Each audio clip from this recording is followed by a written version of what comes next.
Under the cover of twilight, an old man sat cross-legged on a weathered rock at the edge of a quiet village, his gaze fixed on the heavens above. His robes were worn but clean, his silver beard flowing softly in the night breeze, and his eyes, like polished orbs, seemed to reflect the starlight itself. A young man, restless and burdened with the questions of his soul, wandered upon him, drawn to the quiet wisdom of this ancient astrologer, who was known to read the stars like most men read books. "Master," the young man said, folding his hands, "why do you spend your nights looking into the stars? Do they truly hold our fate? Can we glimpse our future?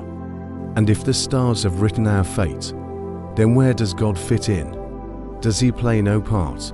And if we know our fate, can we not then change it?" The old man closed his eyes and nodded, as if he had been waiting for these questions for a lifetime. He patted the stone beside him, inviting the young man to sit. "These are not simple questions, my child," he said, his voice as soft as the rustling of leaves. "But let me tell you a story, one I have seldom shared." The young man, eager yet reverent, settled beside him, his attention fixed upon the wise, weathered face. "Once, many years ago," began the old astrologer, "there was a young prince, full of life and ambition, just as you are. This prince, too, had questions that gnawed at his heart and clouded his mind. He wondered about the path he would walk, whether he would be a fair ruler, a beloved king, or whether his life would be lost in pursuit of things beyond his grasp. He was tormented by a desire to know his destiny, and to ensure it was noble. So, the prince sought out the wisest seer in the land, an ancient astrologer living in a remote mountain cave, known to hold the secrets of the heavens." The old man paused and gestured to the stars. "The stars have their secrets, you see, but they whisper only to those who know how to listen." The young man nodded, captivated. The prince arrived at the seer's cave. The astrologer continued and begged for a reading. The astrologer, after gazing into the stars 4 hours, turned to the prince and spoke of a destiny filled with trials and triumphs, with valleys of darkness and peaks of glory. He told the prince that he was fated to rule, but that his rule would be shaped by the choices he made along the way. "The stars," he said, "lay out a map, but the journey is yours." The old man leaned closer to the young man, his gaze sharp. "Do you see, my child? Even if one can see the map, it does not mean they know how to walk the path." The young man furrowed his brow. "But if the stars reveal a map, then do they not hold our fate? What of God, then? Does he not decide?" A gentle smile crept upon the old man's face. "Ah, yes, the very heart of your question." And so it was with the prince, for he asked the same. "What of God?" he said. The astrologer answered him with a parable. The young man leaned forward, listening intently. "Imagine," the astrologer told the prince, "that you stand at the foot of a grand mountain. At the peak is the life that God, in his infinite wisdom, hopes for you.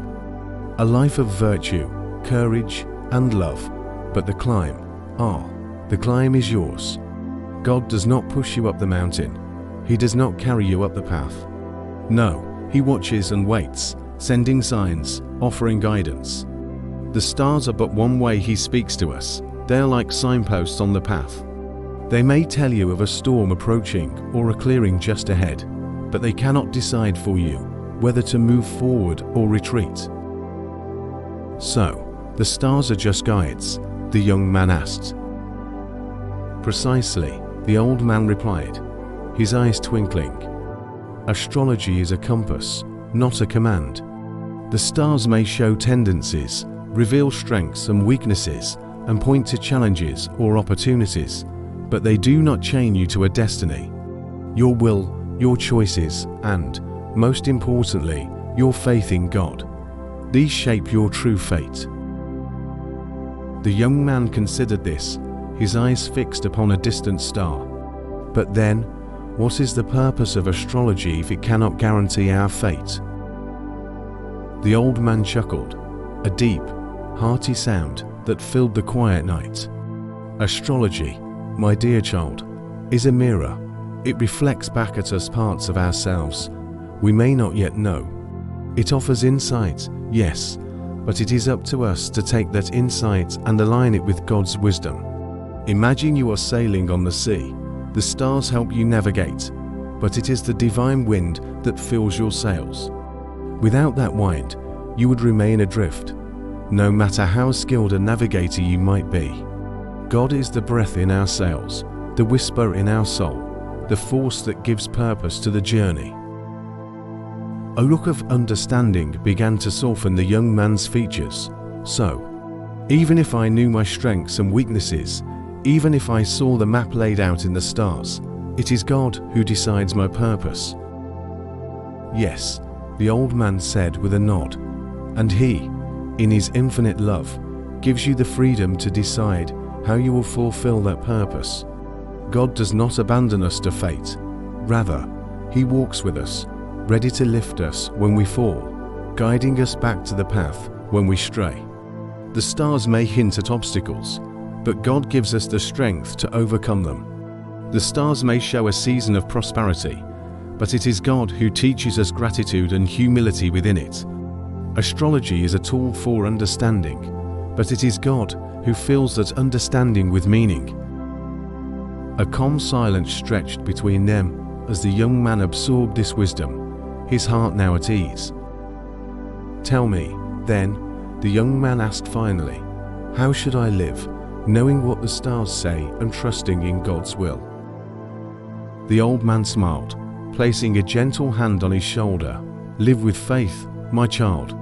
Use the wisdom the stars offer you, but let your soul be guided by something far greater, the divine love that created those very stars. Follow God, for He is the source of all that is, all that was, and all that will ever be. And when you feel uncertain, look up, not just at the stars, but beyond them, to the One who placed them in the sky." And with that, the young man understood. He gazed at the heavens, but his heart now turned inward, toward the quiet, powerful presence of God within him. He saw, perhaps for the first time, that the stars were only reflections of a much grander light, a light that shone within every soul and connected every fate. As he rose to leave, he felt a peace he had never known, for he knew he was guided by more than fate, more than stars. He was guided by the love of the Creator himself.